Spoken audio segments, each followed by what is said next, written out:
Bonjour Christine City. Bonjour. Merci de nous avoir rejoints dans le studio d'Europe 1. Vous êtes actrice et réalisatrice. Vous étiez amie avec Marie Trintignant. Vous aviez tourné ensemble dans un téléfilm réalisé par Nadine Trintignant, sa mère, Victoire ou la douleur des femmes, diffusé sur France 2 et pour lequel Marie Trintignant avait eu un prix d'interprétation.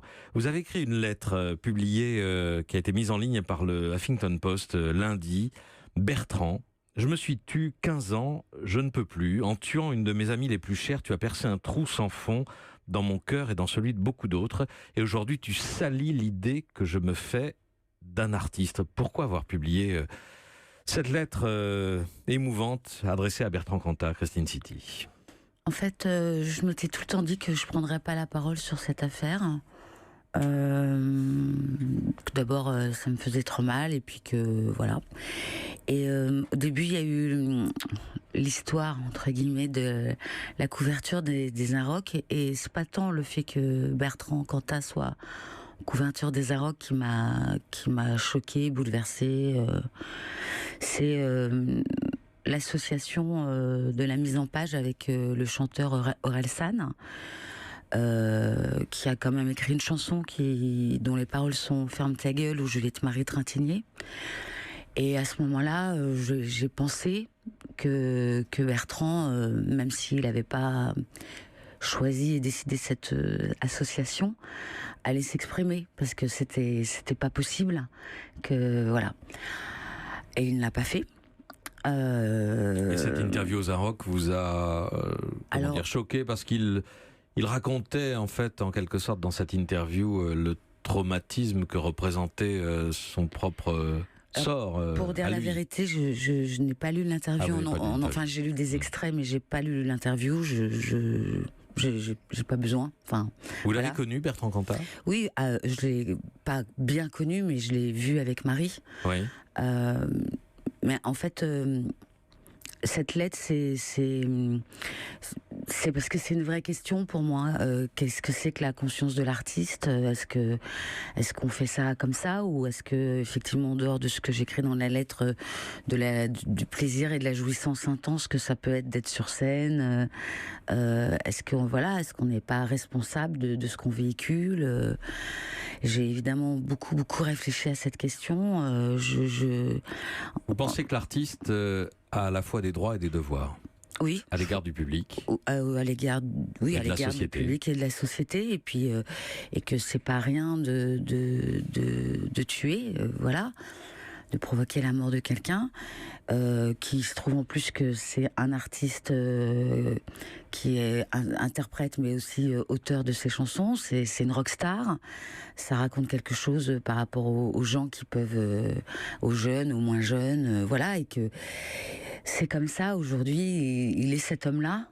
Et dans ma lettre, quand je dis ta main qui tient le micro et qui joue de la guitare, et la main qui a frappé et tué, ouais.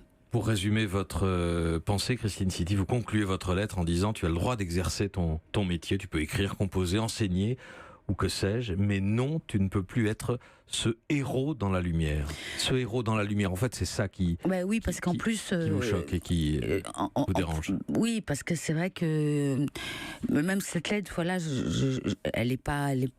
Je pense qu'il n'y a pas de haine. J'ai vraiment mis du temps à l'écrire parce que j'ai voulu faire attention à chaque mot, et je vois moi je sais pas comment ça marche, Twitter et Instagram, mais je sais un peu comment marche Facebook, et je vois les réactions que j'ai. 98% des gens me disent des choses gentilles, mais les 2%, c'est grave, quoi, parce que c'est lui le héros. Et alors c'est pas un héros. Enfin, voilà, Richard III dans Shakespeare, c'est un héros, bon. Mais aujourd'hui, un homme qui a fait ça, voilà, il peut pas être dans... Enfin, pour moi, voilà. Est-ce qu'avec cette lettre, vous vous adressez à lui directement pour l'enjoindre de renoncer à tout concert, ou c'est plus indirectement à ses à ceux qui apprécient sa musique, qui continuent de le voir à des concerts. On sait qu'il a renoncé à un certain nombre de festivals subventionnés, mais des concerts privés, après tout, la question se pose de savoir si on peut... Non, je m'adresse vraiment à lui.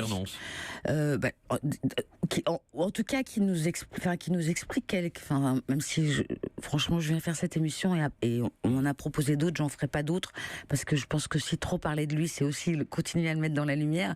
Mais il faut qu'il nous dise, qu'il réfléchisse et qu'il nous dise non, il peut pas. Les gens après qui aiment sa musique et qui l'écoutent, je n'ai rien contre eux.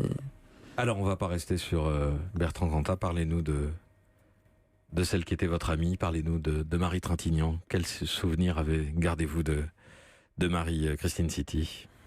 Je pense comme tous les gens qui ont perdu quelqu'un qu'ils aiment, j'ai en même temps l'impression que c'était il y a 2 jours, et puis c'était il y a 15 ans. Marie était une femme incroyablement libre au sens noble et ouais, au sens beau du terme. C'était une amie qui me manque beaucoup, voilà. Mais je sais pas trop quoi dire, pardon, excusez-moi, je suis émue en fait. En plus, je peux pas imaginer qu'ils n'aient pas eu tous les deux parfois des conversations aussi justement sur ce que c'était qu'être un artiste et sur cette conscience-là et tout, parce que pour Marie, son métier, c'était important, c'était sa vie. Elle avait une réflexion sur les choses qu'elle faisait, qu'elle écrivait, puisqu'elle commençait à beaucoup écrire. Voilà, donc je peux pas imaginer qu'ils ne se soient pas rencontrés aussi là-dessus. Donc je trouve que c'est aussi une autre manière de la trahir, quoi. Voilà. Pardon, je suis pas très... Merci.